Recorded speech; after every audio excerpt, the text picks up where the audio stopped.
Welcome back to channel learning institute Khalid. അപ്പോൾ എല്ലാവരും examination date ഒക്കെ വന്ന് അറിഞ്ഞാണോ അല്ലേ? അപ്പൊ എല്ലാവരുടെയും പഠനം വളരെ വേഗത്തിൽ നടക്കുന്നു എന്ന് വിശ്വസിക്കുന്നു. അപ്പൊ നമ്മൾ പഠിക്കുന്ന കാര്യങ്ങൾ എപ്പോഴും പറയുന്ന പോലെ തന്നെ പഠനത്തോടൊപ്പം റിവിഷനും നല്ല ഇമ്പോർട്ടൻസ് കൊടുക്കുക, റിവൈസ് ചെയ്തുകൊണ്ടിരിക്കുക. പഠിക്കുന്ന കാര്യങ്ങൾ തീർച്ചയായും നിങ്ങൾക്ക് നിങ്ങളുടെ ലക്ഷ്യത്തിലെത്താൻ സാധിക്കും. അപ്പൊ നമ്മള് കഴിഞ്ഞ ദിവസം എന്താണ് പഠിച്ചുകൊണ്ടത്? രോഗപ്രതിരോധ ശേഷി അല്ലെങ്കിൽ ഇമ്മ്യൂണിറ്റിയെ കുറിച്ചാണ് പറഞ്ഞത് അല്ലെ? അപ്പൊ അതിൽ നമ്മൾ വ്യത്യസ്ത ഇമ്മ്യൂണിറ്റിയെ കുറിച്ച് മനസ്സിലാക്കി. എന്താണ് അതായത് നമ്മൾ ഇന്നേറ്റ് ഇമ്മ്യൂണിറ്റിയെ കുറിച്ച് മനസ്സിലാക്കി, അതുപോലെ ആർദ്ര ഇമ്മ്യൂണിറ്റിയെ കുറിച്ച് അല്ലെ, അല്ലെങ്കിൽ എന്താണ് ഇന്നേറ്റ് ഇമ്മ്യൂണിറ്റി, അല്ലെങ്കിൽ എന്താണ് നമുക്ക് എന്താണ് ഇന്നേറ്റ് ഇമ്മ്യൂണിറ്റി അല്ലെങ്കിൽ അക്വയർഡ് ഇമ്മ്യൂണിറ്റിയെ കുറിച്ച് മനസ്സിലാക്കി. അപ്പൊ രണ്ട് നമ്മൾ പ്രധാനമായിട്ട് മനസ്സിലാക്കിയ കാര്യങ്ങൾ അല്ലെ. അപ്പൊ എന്താണ് നമ്മൾ ആർജിച്ചെടുക്കുന്ന ഇമ്മ്യൂണിറ്റി അല്ലെങ്കിൽ നമുക്ക് സ്വാഭാവികമായി ലഭിക്കുന്ന രോഗപ്രതിരോധ ശേഷി അല്ലെങ്കിൽ എന്താണ് ആർജിത രോഗപ്രതിരോധ ശേഷി, ഇതിനെ കുറിച്ച് നമ്മൾ ഡീറ്റെയിൽ ആയിട്ട് മനസ്സിലാക്കി. വ്യത്യസ്തതരം ആന്റിബോഡീസിനെ കുറിച്ച് നമ്മൾ മനസ്സിലാക്കി. അപ്പൊ ഇന്നത്തെ ക്ലാസ്സിൽ നമ്മൾ അതിന്റെ കണ്ടിന്യൂഷൻസ് ആണ് നോക്കാൻ പോകുന്നത്. അപ്പൊ നമുക്ക് എന്തൊക്കെയാണ് ഈ പാഠത്തിൽ നമ്മൾ പ്രധാനമായിട്ടും നോക്കുന്നത്? അതായത് നമ്മുടെ പ്ലസ് ടു ലെവൽ ടെക്സ്റ്റ് ബുക്കിലെ ഒരു ചാപ്റ്റർ ബേസ്ഡ് ആയിട്ടുള്ള കാര്യമാണ് നമ്മൾ നോക്കുന്നത്. അത് നമുക്ക് പരീക്ഷയ്ക്ക് ഇമ്പോർട്ടന്റ് ആയിട്ടുള്ള പോയിന്റ്സുകൾക്ക് അത് നമുക്ക് പഠിക്കാവുന്നതാണ്. അപ്പൊ നമ്മൾ ഇന്ന് മനസ്സിലാക്കാൻ പോകുന്നത് എന്താണ്? സക്രിയവും നിഷ്ക്രിയവുമായ രോഗപ്രതിരോധ ശേഷി അല്ലെങ്കിൽ ആക്റ്റീവ് ആൻഡ് പാസീവ് ഇമ്മ്യൂണിറ്റി. എന്താണ് സക്രിയവും നിഷ്ക്രിയവുമായ രോഗപ്രതിരോധ ശേഷി? സക്രിയ രോഗപ്രതിരോധ ശേഷിയെ കുറിച്ച് ആദ്യം മനസ്സിലാക്കാം. ഇവിടെ മനസ്സിലാക്കേണ്ട കാര്യം ഇതാണ്, ഈ പോയിന്റ്സ് നമ്മൾ മനസ്സിലാക്കി വെക്കാം. അജൈവമോ ജൈവമോ ആയ സൂക്ഷ്മജീവികൾ മറ്റു മാംസങ്ങൾ മുതലായ ആന്റിജനുകൾക്കെതിരെ ആതിഥേയ ശരീരം ആന്റിബോഡികൾ നിർമ്മിക്കുന്നു. അപ്പൊ ഇവിടെ ആതിഥേയമായ ശരീരം, അതായത് ശരീരം ആന്റിബോഡി നിർമ്മിക്കുന്നത് എന്തിനെതിരായിട്ടാണ്? ആന്റിജനുകൾക്കെതിരായിട്ടാണ്. അപ്പൊ ഇവിടെ ആന്റിജനുകൾ എന്ന് പറയുന്നത് ഏതാണ്? ജൈവമോ അജൈവമായ സൂക്ഷ്മ ജീവികളാകാം, അല്ലെങ്കിൽ എന്താണ് ചില മാംസ്യങ്ങളാകാം. അപ്പൊ മാംസ്യങ്ങൾ, പ്രോട്ടീൻസ്, അതുപോലെ എന്താണ് ജൈവമോ അജൈവമായ സൂക്ഷ്മജീവികളും ആന്റിജൻ ഉത്പാദിപ്പിക്കുന്നു. ആ ആന്റിജനുകൾക്കെതിരെ ഈ ആദ്യ ശരീരം എന്താണ് ആന്റിബോഡികൾ നിർമ്മിക്കുന്നു. അപ്പൊ ഇത്തരത്തിലുണ്ടാകുന്ന രോഗപ്രതിരോധ ശേഷിയാണ് എന്ത് വിളിക്കുന്നത്? സക്രിയ രോഗപ്രതിരോധ ശേഷി അല്ലെങ്കിൽ ആക്റ്റീവ് ഇമ്മ്യൂണിറ്റി എന്ന് വിളിക്കുന്നു. അപ്പൊ ഇവിടെ സക്രിയ പ്രതിരോധ ശേഷി എന്ന് പറയുമ്പോൾ നമ്മൾ ആദ്യം ഓർക്കേണ്ടതാണ് ആക്റ്റീവായ ഇമ്മ്യൂണിറ്റിയാണ്. അതായത് സൂക്ഷ്മജീവികൾ ശരീരത്തിലുള്ള കടങ്ങൾ അല്ലെങ്കിൽ മാംസ്യങ്ങൾ ശരീരത്തിലുള്ള കടങ്ങിയ ആ ആന്റിജനുകളാണ് ഇവയെല്ലാം ശരീരത്തിൽ കടന്നാൽ ഉടനെ തന്നെ ശരീരം എന്താണ് അതിനെതിരെ ആന്റിബോഡികൾ നിർമ്മിക്കും.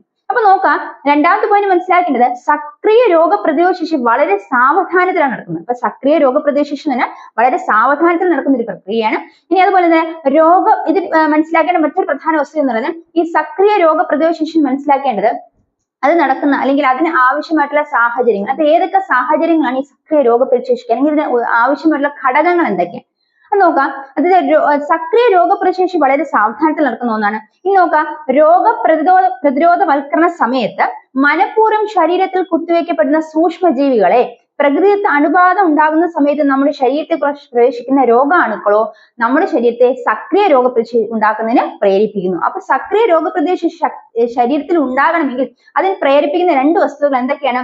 ഒന്ന് എന്താണ്? അതായത് പ്രകൃതിദത്ത അണുബാധ ഉണ്ടാകുന്ന അവസരത്തിൽ നമ്മുടെ ശരീരത്തിലേക്ക് രോഗാണുബാധ ഉണ്ടാകും അല്ലെ. അപ്പോ അതിനെതിരെ എന്ത് ചെയ്യുന്നുണ്ട്? ശരീരം ആന്റിബോഡികളെ നിർമ്മിക്കുന്നു. അത് ഒരു സക്രിയ രോഗപ്രതിരോധ ഉണ്ടാക്കുന്നതിന് കാരണമാണ്.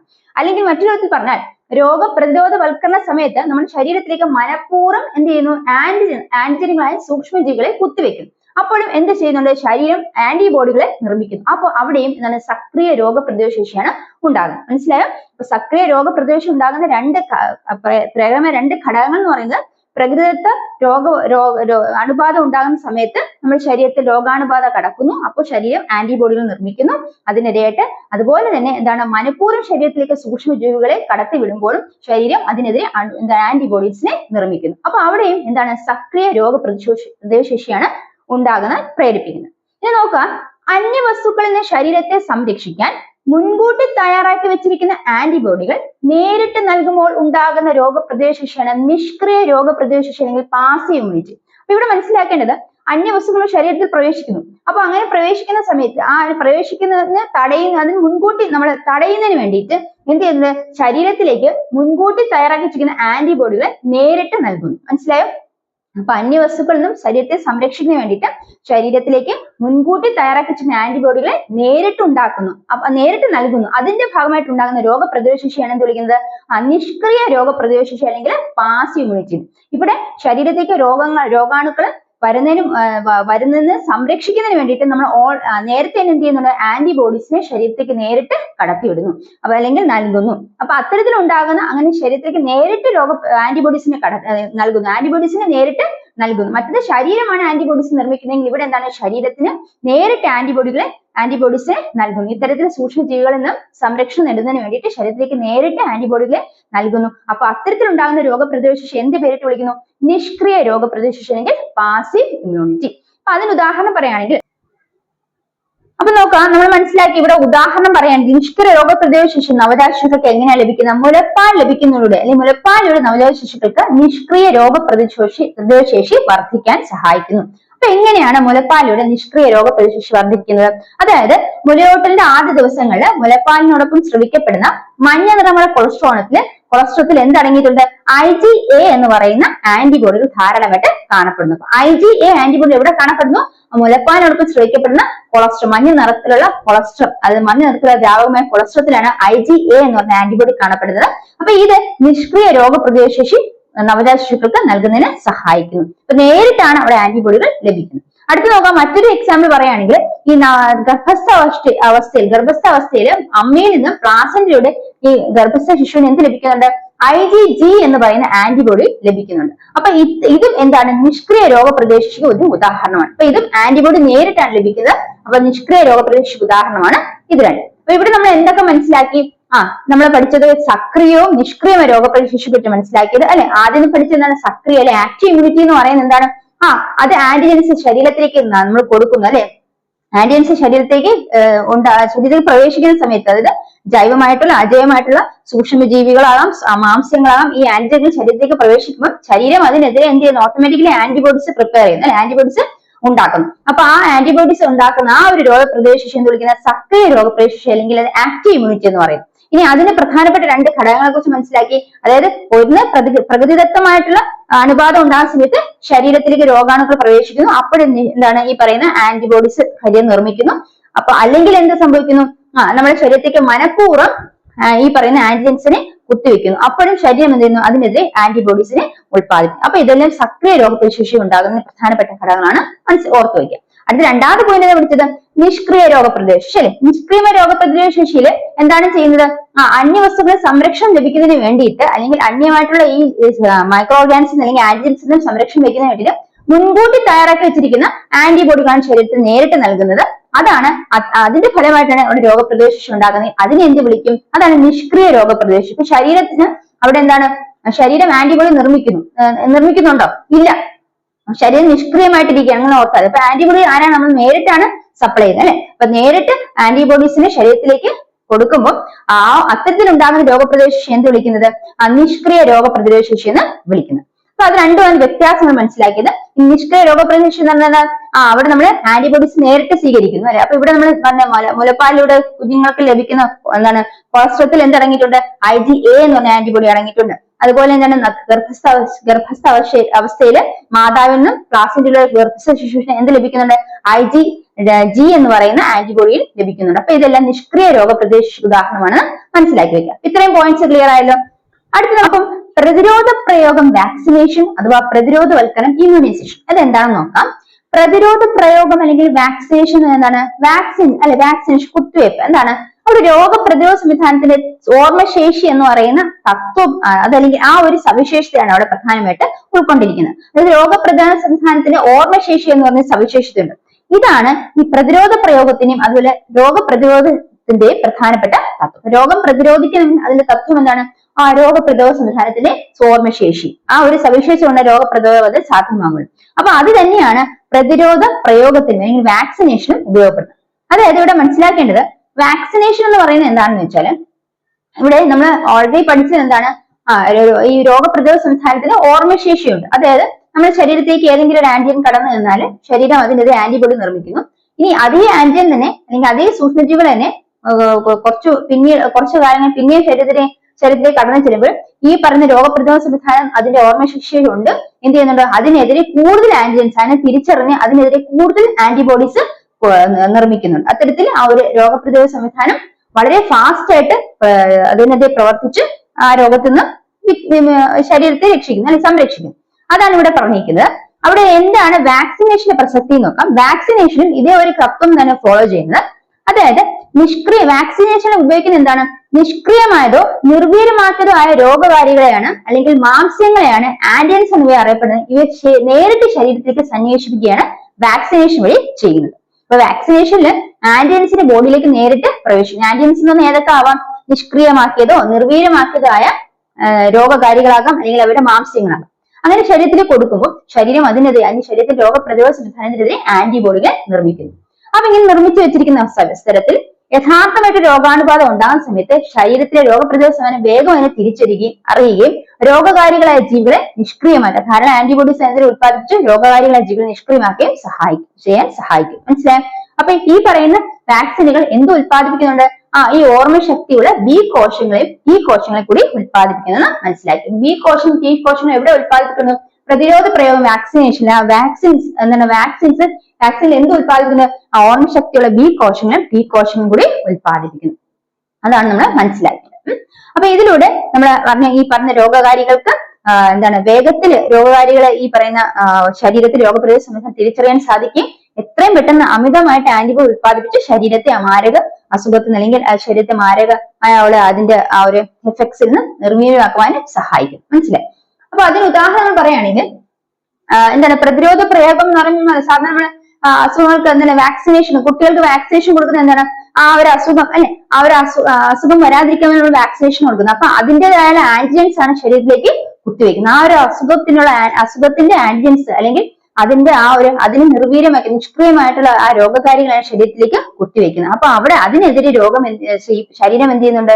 രോഗപ്രതിരോധ സംവിധാനത്തിന്റെ ഭാഗമായിട്ട് ആന്റിബോഡികൾ ഉണ്ടാക്കുന്നുണ്ട്. അപ്പൊ യഥാർത്ഥ രോഗാണുബാധ ഉണ്ടാകുന്ന അവസരത്തിൽ ശരീരം പെട്ടെന്ന് ഓർമ്മശക്തിയുടെ രോഗപ്രതിരോധ സംവിധാനത്തെ ഓർമ്മശേഷി എന്ന് പറയുന്ന സവിശേഷതയുടെ ഭാഗമായിട്ട് അതിനെ തിരിച്ചറിഞ്ഞ് വേഗത്തിൽ കൂടുതൽ ആന്റിബോഡീസ് ഉണ്ടാക്കി എന്ത് ചെയ്യുന്നുണ്ട്? ശരീരത്തെ ആ രോഗാണുബാധയിൽ നിന്ന് രക്ഷിക്കും. മനസ്സിലായി? അത്തരത്തിലാണ് വാക്സിനേഷന്റെ പ്രസക്തി എന്ന് മനസ്സിലാക്കി വയ്ക്കുക. ഇവിടെ നോക്കാം, ടെറ്റനസ് ബാധ സംഭവിക്കുന്നത് എന്താണെന്ന് നോക്കാം. ടെറ്റനസ് ബാധയിൽ മാരകമായ സൂക്ഷ്മജീവികളാണ് ശരീരത്തിലേക്ക് പെട്ടെന്ന് കടക്കുന്നത്. അല്ലെ, പെട്ടെന്ന് കടക്കുന്നതാണ് മാരകമായ സൂക്ഷ്മ. വളരെ ചെറിയ സമയം കൊണ്ടാണ് ശരീരത്തിലേക്ക് ടെറ്റനസ് ബാധയുടെ അവസരത്തിൽ പ്രവേശിക്കുക. അപ്പൊ ഇങ്ങനെ പ്രവേശിക്കുന്ന സമയത്ത് പെട്ടെന്ന് എന്തെങ്കിലും ശരീരത്തിനനുസരിച്ച് ആന്റിബോഡീസ് പ്രിപ്പയർ ചെയ്യാനുള്ള സമയം കിട്ടുന്നില്ല. അപ്പൊ വളരെ വേഗത്തിൽ എന്ത് ചെയ്യണം? ആ രോഗത്തിനെതിരെ അല്ലെങ്കിൽ അതിനെതിരെ പ്രതിരോധിക്കുക, ആ രോഗാണെതിരെ പ്രതിരോധിക്കുക. അതുകൊണ്ട് എന്ത് ചെയ്യുന്നുണ്ട്? മുൻകൂട്ടി തയ്യാറാക്കി വെച്ചിരിക്കുന്ന ആന്റിബോഡീസ് അല്ലെങ്കിൽ പെർഫോംഡ് ആന്റിബോഡീസ് എന്നറിയപ്പെടുന്നത് ഇവയെ എന്ത് ചെയ്യുന്നുണ്ട്? അല്ലെങ്കിൽ വിഷത്തെ നിർവീര്യമാക്കാൻ സഹായിക്കുന്ന ആന്റി ടോക്സിനുകളാണ് നേരിട്ട് നൽകുന്നത്. അപ്പൊ ഇവിടെ ആന്റിബോഡീസ് അതിന്റെ ആന്റി ടോക്സിനുകൾ ഈ പറയുന്ന വിഷത്തിന്റെ വീര്യം കുറയ്ക്കാനുള്ള ആന്റി ടോക്സിൻസ് അല്ലെങ്കിൽ ആന്റിബോഡീസ് നേരിട്ട് സപ്ലൈ ചെയ്യും. അപ്പൊ അത്തരത്തില് നമുക്ക് എത്രയും പെട്ടെന്ന് ആ രോഗാണുബാധ ശരീരത്തിൽ നിന്ന് മാറ്റാൻ സാധിക്കും.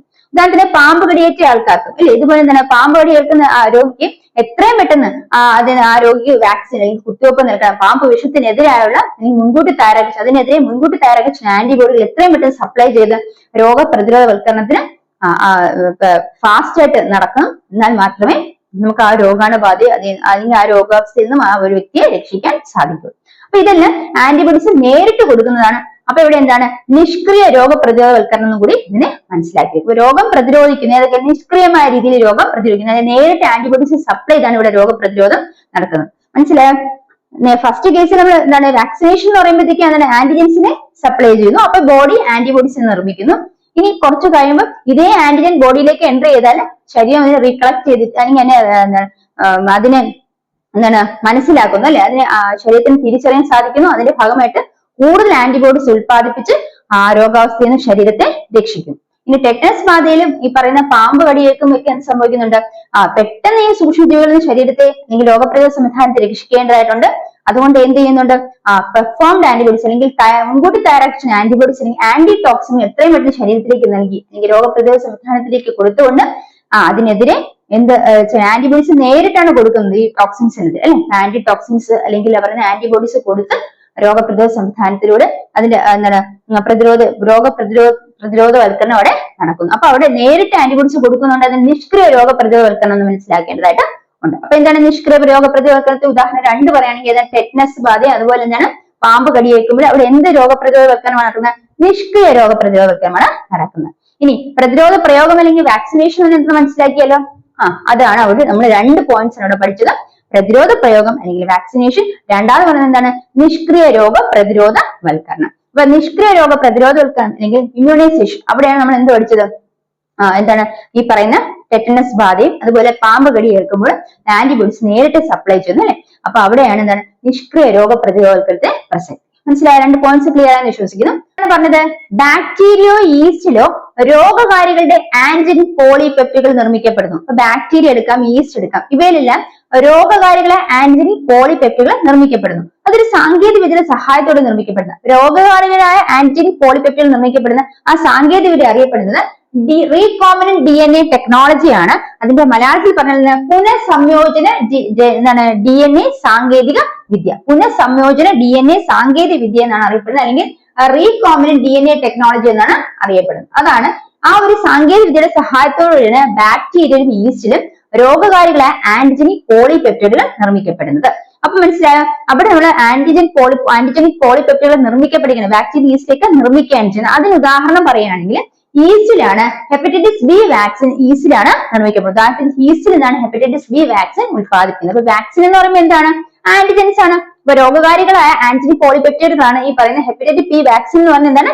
ആന്റിജൻ ആണ്. എവിടെയാണ് നിർമ്മിക്കപ്പെടുന്നത്? ഈസ്റ്റ് ആണ് നിർമ്മിക്കപ്പെടുന്നത്. അപ്പൊ ഈസ്റ്റിൽ നിർമ്മിക്കപ്പെടുന്ന വാക്സിൻ ഏതാണ്? ഹെപ്പറ്റൈറ്റിസ് ബി വാക്സിൻ ആണെന്ന് ഓർത്തു വയ്ക്കുക. അപ്പൊ അതും കൂടെ നമ്മൾ എവിടെ മനസ്സിലാക്കണം? ഈ പറഞ്ഞ രോഗപ്രതിരോധ സംവിധാനത്തിൽ മനസ്സിലാക്കേണ്ടതുണ്ട്. അപ്പൊ പ്രതിരോധ പ്രയോഗവും അതുപോലെ എന്താണ് നമ്മൾ പഠിച്ചത്? പ്രതിരോധ പ്രയോഗം പഠിച്ചു. അതുപോലെ എന്താണ് പ്രതിരോധ വൽക്കരണം, ഇവിടെ വാക്സിനേഷൻ, ഇമ്മ്യൂണൈസേഷൻ നമ്മൾ മനസ്സിലാക്കി. ഇതിൽ പ്രധാനപ്പെട്ട പഠിക്കേണ്ട പോയിന്റ്സുകളൊക്കെയാണ്. പ്രതിരോധ പ്രയോഗം എന്നുള്ള എന്താണ് അല്ലെ, വാക്സിനേഷനിൽ അവിടെ എന്താണ് സംഭവിക്കുന്നത്, എന്താണ് അവിടെ നടക്കുന്നത്, അത് നമ്മൾ മനസ്സിലാക്കി. നമ്മളെ അതുപോലെ തന്നെ നിഷ്ക്രിയ രോഗബോധവൽക്കരണം, നിഷ്ക്രിയമായ നിഷ്ക്രിയ രോഗപ്രതിരോധവൽക്കരണം, അതാണ് ഇമ്മ്യൂണൈസേഷൻ, രോഗപ്രതിരോധവൽക്കരണം. അത് നമ്മൾ പഠിച്ചു. എവിടെയാണ് നിഷ്ക്രിയമായ രോഗപ്രതിരോധവൽക്കരണം? ഉദാഹരണം ഏതൊക്കെ പഠിച്ചു? ടെറ്റനസ് ബാധ പഠിച്ചു അല്ലെ. അതുപോലെ പാമ്പ് കടിയേൽക്കുന്നതൊക്കെ നിഷ്ക്രിയ രോഗപ്രതിരോധവൽക്കരണത്തിന് ഉദാഹരണം പഠിച്ചു. അടുത്ത് നമ്മൾ മനസ്സിലാക്കി എന്താണ് ഈ പറയുന്ന എന്താണ് ആന്റിജൻസ് അല്ലെ. ഇങ്ങനെയാണ് ആന്റിജൻ പോളിപെപ്റ്റൈഡുകൾ എവിടെ നിർമ്മിക്കപ്പെടുന്നുണ്ട്? ആ ബാക്ടീരിയൽ ഈസ്റ്റില് ആന്റിജൻ പോളിപെപ്റ്റൈഡുകൾ നിർമ്മിക്കപ്പെടുന്നു. അത് ഏത് സാങ്കേതിക വിദ്യയുടെ സഹായത്തോടെയാണ്? പുനഃസംയോജന DNA സാങ്കേതിക വിദ്യ, അല്ലെങ്കിൽ എന്തൊക്കെയാ? Recombinant DNA technology. അപ്പൊ അതിന്റെ ഭാഗമായിട്ട് നിർമ്മിക്കപ്പെടുന്നു. അപ്പൊ ഈസ്റ്റിൽ അത്തരത്തിൽ നിർമ്മിക്കപ്പെടുന്ന വാക്സിൻ ഏതാണെന്ന് വെച്ചാൽ ഹെപ്പറ്റൈറ്റിസ് ബി വാക്സിൻ ആണ്. അതൊരു പ്രധാനപ്പെട്ട പോയിന്റ് ആണ്, അതുകൊണ്ട് നിങ്ങൾ ഓർത്തു വയ്ക്കുക. അപ്പൊ ഇന്നത്തെ ക്ലാസ്സിൽ നമ്മൾ വളരെ കുറച്ച് പോയിന്റ്സുകളാണ് മനസ്സിലാക്കിയത്. ആദ്യം മനസ്സിലാക്കി എന്താണ്? സക്രിയവും നിഷ്ക്രിയവും രോഗപ്രതിരോധ ശേഷിയെ കുറിച്ച് മനസ്സിലാക്കി. അപ്പൊ നിങ്ങൾക്ക് ഇപ്പൊ മനസ്സിലായി എന്താണ് സക്രിയ രോഗപ്രതിരോധ ശേഷി അല്ലെങ്കിൽ നിഷ്ക്രിയ രോഗപ്രതിരോധ ശേഷി. പേരിൽ നിന്ന് ഓർക്കുക, നിഷ്ക്രിയ രോഗപ്രതിരോധ ശേഷി എന്ന് പറയുന്നത് എന്താണ്? ശരീരത്തിലേക്ക് നേരിട്ട് ആന്റിബോഡികളെ പ്രവേശിപ്പിക്കുന്നു, അല്ലെങ്കിൽ നേരിട്ട് ആന്റിബോഡികളെ പ്രവേശിപ്പിക്കുന്നതാണ് നിഷ്ക്രിയ രോഗപ്രതിരോധ ശേഷി. ശരീരത്തിലേക്ക് നേരിട്ട് ആന്റിബോഡി ലഭിക്കുന്നതാണ് നിഷ്ക്രിയ രോഗപ്രതിരോധ ശേഷി. നമ്മൾ പ്രധാനമായിട്ട് പഠിച്ചത് ഏതൊക്കെ എക്സാമ്പിൾസ് ആണ്? എന്തൊക്കെ ആന്റിബോഡീസ് ആണ്? മുലപ്പാലിൽ ലഭിക്കുന്ന IgA, അതുപോലെ ഗർഭാവസ്ഥയിൽ മാതാവിൽ നിന്നും പ്ലാസന്റയുടെ കുട്ടിക്ക് ലഭിക്കുന്ന IgG എന്ന് പറയുന്ന ആന്റിബോഡി. അത് നിഷ്ക്രിയ രോഗപ്രതിരോധ ശേഷിക്ക് ഉദാഹരണമാണ്. മനസ്സിലാക്കി. ഇനി സക്രിയ രോഗപ്രതിരോധ ശേഷി നമുക്കറിയാം. സാധാരണ നമ്മുടെ ശരീരം എന്തെങ്കിലും ശരീരത്തിലേക്ക് അതെങ്കിലും സൂക്ഷ്മജീവികൾ കടന്നു ചെല്ലുകയാണെങ്കിൽ ശരീരം ഇതിനെ എന്താണ് ഓട്ടോമാറ്റിക്കലി എന്തെങ്കിലും രോഗപ്രതിരോധ സംവിധാനത്തിന്റെ ഒരു കഴിവുകൊണ്ട് ആന്റിബോഡീസ് നിർമ്മിക്കും. അത് നമ്മൾ പഠിച്ചു. അടുത്ത പഠിച്ച എന്താണ്? പിന്നെ പഠിച്ച എന്താണ്? നമ്മുടെ പ്രതിരോധവൽക്കരണം അല്ലെ, ഇമ്മ്യൂണൈസേഷൻ എന്താണെന്ന് പഠിച്ചു. പ്രതിരോധവൽക്കരണം വാക്സിനേഷൻ എങ്ങനെ നടക്കുന്നു, അതിന്റെ സ്റ്റെപ്സ് എങ്ങനെയാണെന്ന് മനസ്സിലാക്കി. അതുപോലെ പ്രതിരോധവൽക്കരണം, നിഷ്ക്രിയ പ്രതിരോധവൽക്കരണം എടുത്ത് മനസ്സിലാക്കി. അതുപോലെ തന്നെ പഠിച്ച മറ്റൊരു പോയിന്റ് എന്താണ്? റീകോംബിനന്റ് DNA ടെക്നോളജി അല്ലെ, പുനഃസംയോജന സാങ്കേതിക സഹായത്തോടെ ബാക്ടീരിയ ഈസ്റ്റിലും ഇത്തരത്തില് ആന്റിജനിക് പോളിപെപ്റ്റൈഡുകൾ നിർമ്മിക്കപ്പെടുന്ന ആന്റിജനിക് പോളിപെപ്റ്റൈഡുകളാണ്. അപ്പൊ അതിന് എക്സാമ്പിൾ ആയിട്ട് പഠിച്ചതാണ് ഈസ്റ്റ് നിർമ്മിക്കുന്ന ഹെപ്പറ്റൈറ്റിസ് ബി വാക്സിൻ. ഈ ക്ലാസ് നിങ്ങൾക്ക് യൂസ്ഫുൾ ആയെന്ന് വിശ്വസിക്കുന്നു. അപ്പൊ ഇത് പ്രധാനപ്പെട്ട പോയിന്റ്സുകളാണ്. ഈ പോയിന്റ്സുകൾ നിങ്ങൾ ഓർത്ത് വെക്കാം. പരീക്ഷയ്ക്ക് ഇമ്മ്യൂണിറ്റി എന്ന് പറയുന്ന ഭാഗത്തുനിന്ന് ക്വസ്റ്റ്യൻ ചോദിക്കാൻ ചാൻസ് ഉണ്ട്. അപ്പൊ നിങ്ങൾ തീർച്ചയായും ഈ വരുന്ന പോയിന്റ്സുകൾ നന്നായി മനസ്സിലാക്കി വെക്കുക. ഇത് വളരെ എളുപ്പത്തിൽ പഠിച്ചു തീർക്കാവുന്നതാണ്. അപ്പൊ നിങ്ങൾ പഠിക്കുക, റിവൈസ് ചെയ്യുക. അപ്പൊ നമുക്ക് അടുത്ത ക്ലാസ്സിൽ കാണാം. ഈ ക്ലാസ് നിങ്ങൾക്ക് യൂസ്ഫുൾ ആയി തോന്നുമെങ്കിൽ തീർച്ചയായും ഈ ചാനൽ സബ്സ്ക്രൈബ് ചെയ്യാം, ലൈക്ക് ചെയ്യുക, ഷെയർ ചെയ്യുക, കമന്റ് ചെയ്യാം. അടുത്ത ക്ലാസ്സിൽ കാണുന്നവരെ bye from me. Thank you.